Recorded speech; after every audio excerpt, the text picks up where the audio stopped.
qui se disait au Sénégal me concernant les élections, les troubles politiques liés en plus avec des rumeurs au Qatar ou les frères musulmans. Alors, la première chose qu'il faut dire par rapport à cela, parce qu'à un moment donné, il faut que cessent les discours fantaisistes, les constructions médiatiques autour de sujets qui sont d'abord mensongers, d'affirmations qui sont mensongères, et je vais y revenir me concernant par rapport à ce que je compte faire si ça continue.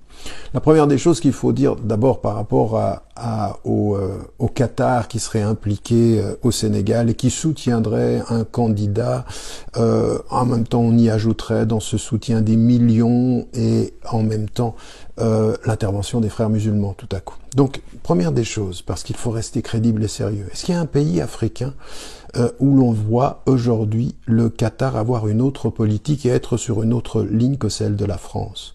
En fait, que ce soit en Algérie, que ce soit en Libye plus récemment, eh bien, on voit clairement que les deux politiques sont alignées et donc tout à coup, le Qatar, qui est un allié de la France en Afrique, déciderait de soutenir le candidat qui serait opposé au candidat que soutient la France, et la France est en difficulté en Afrique aujourd'hui et elle a besoin de ce soutien. Et donc tout à coup le Qatar déverserait des millions, ce qui est totalement invraisemblable.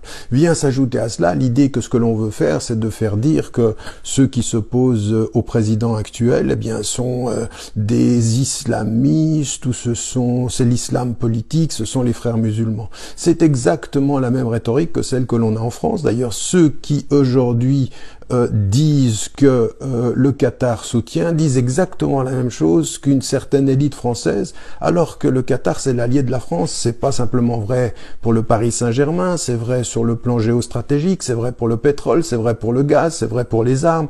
Donc il faut arrêter de prendre les gens pour des imbéciles. Ça c'est un premier élément. S'ajoute à cela cette nouvelle accusation: dès que quelqu'un pense ou ne pense pas comme on aimerait qu'il pense, eh bien il est frère musulman. Forcément, c'est un islamiste, c'est frère musulman. On l'a vu en France, Benzema, frère musulman, il a des liens avec les frères musulmans. On va finir par nous dire qu'Aliou Cissé, l'entraîneur sénégalais, a des liens avec les frères musulmans. Sadio Mané, il a sans doute des liens avec les frères musulmans. Il faut arrêter de prendre des gens pour des imbéciles. Il faut arrêter ces constructions. Donc tout ceci ne tient pas sur le plan géostratégique comme sur le plan économique. Ça, c'est un premier élément.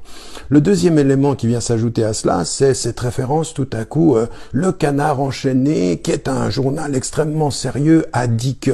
Et là, on s'aperçoit que on fait des constructions au Sénégal parce que non confiant dans la propre valeur de son argumentaire, on va chercher en France finalement la référence ultime, comme si le Canard enchaîné c'était le Coran ou la Bible. Or le Canard enchaîné dit beaucoup de bêtises, et en plus dans ce qu'il dit dans cet article en question, il n'y a pas du tout ce qui a été dit qu'il avait été dit au Sénégal. En Sénégal, on fait mentir le Canard enchaîné, on prend des phrases et puis il ne dit pas ceci, il pose la question, suggère qu'effectivement le Qatar pourrait donner des millions. Il ne l'affirme pas, il n'en a même pas la preuve. Il a entendu, il semblerait que, il se pourrait que, comme souvent les médias français font, ils le font quand ça les arrange. Ce que l'on sait de façon objective, c'est que le Qatar donne des millions au Paris Saint-Germain, donne des millions à l'économie française, ça on le sait. Maintenant, les suppositions et les conditionnels, encore une fois, ceci n'est pas avéré. Donc, la fausse citation et la construction autour du Canard enchaîné ne donne aucune crédibilité supérieure à des rumeurs qui ne sont pas, qui sont fondées sur rien. Et d'abord, j'aimerais aussi dire, et ça c'était mon point, qu'aujourd'hui j'ai aussi entendu que je serais moi la courroie de transmission qui prendrait des millions et qui viendrait au Sénégal et qui distribuerait cet argent. Là maintenant je vais vous le dire parce qu'il y a une information judiciaire qui a été ouverte en Suisse par rapport à des propos de cette nature qui concernaient les Émirats Arabes Unis, et donc il y avait des gens qui faisaient courir la rumeur. Le journaliste en question a été récemment condamné, mais l'affaire elle va aller encore beaucoup plus loin parce que c'est extrêmement grave. Eh bien moi je poursuivrai en justice toute femme ou tout homme qui entretiendra cette rumeur. Je ne reçois pas d'argent du Qatar, je ne suis pas impliqué dans le soutien d'un candidat particulier au Sénégal, et ça n'a jamais été le cas et ça ne sera jamais le cas. Je n'ai pas aujourd'hui ni de lien politique ni de lien idéologique avec le Qatar. Je n'en ai jamais eu d'ailleurs, et même quand c'était dans mon travail de professeur d'université, les choses étaient claires et les étaient carrées. C'était pas du tout une implication politique. J'ai été critique par rapport à tous les États du Golfe sans exception, le Qatar compris. Maintenant, j'attaquerai en justice. Pourquoi? Parce que aujourd'hui, ce qui est en train de se passer au Sénégal est quelque chose d'assez pervers politiquement. Quand on ne sait pas gérer la transparence démocratique, on crée la rumeur et on fait courir des bruits qui ne sont fondés sur rien.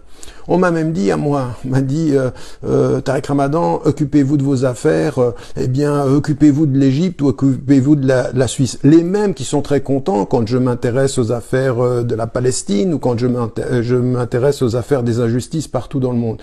Eh bien, moi, mon affaire, c'est l'être humain. Et partout où il y a une injustice, eh bien, je la dénonce. Et ce que j'ai fait par rapport au Sénégal, c'est extrêmement simple. Je n'ai pas pris parti pour un candidat contre un autre, j'ai pris parti pour des principes. Et ces principes, c'est qu'il doit y avoir une transparence démocratique et qu'il doit y avoir une alternance et qu'il faut respecter les lois et la Constitution et ne pas jouer avec les lois pour pouvoir faire passer un agenda politique. C'est tout ce que j'ai dit et je l'ai dit pour tous les pays du monde et je continuerai à le dire. Et ceux à qui ça ne plaît pas quand ça concerne leur pays mais qui veulent qu'on en parle quand ça concerne tous les autres pays du monde, eh bien, il faudra qu'ils se fassent à l'idée que quand on est un être humain, quand on défend des principes, on les défend partout sur la terre parce que c'est partout sur la terre que les êtres humains ont droit à la justice, ont droit à la transparence démocratique et ont droit à la dignité et au respect. Et ils ont surtout le droit à ce que leur vie soit respectée et qu'au nom d'élections qui ne soient pas démocratiques ou qui ne sont pas démocratiques, on n'accepte pas que des civils, que des innocents soient tués dans les rues. Ça, jamais. Et donc, je continuerai à en parler, que ça plaise ou non. Et c'est pas parce que je dis des choses qui ne plaisent pas à un certain nombre de Sénégalais qu'il faut qu'ils essayent d'inventer des choses qui n'ont aucun fondement et aucune vérité, comme la relation avec le Qatar, comme le fait des frères musulmans qui se répondraient, dont je ne suis pas le porte-parole, et qu'il n'y a absolument aucune vérité là-dedans. La seule vérité, c'est qu'aujourd'hui, le Sénégal a mal à ses principes de transparence démocratique et que l'alternance, c'est que le processus qui devrait être respecté de façon beaucoup plus stricte, et ce, sans l'aval d'aucun pays étranger. Ni le Qatar d'ailleurs, ni la France, ni n'importe quel autre pays. Si les Sénégalais se respectent, qu'ils respectent les principes qu'ils disent respecter. Voilà, c'est tout ce que j'ai à dire sur cette question et que les choses soient claires. Je ne laisserai personne continuer à répandre des rumeurs et des mensonges.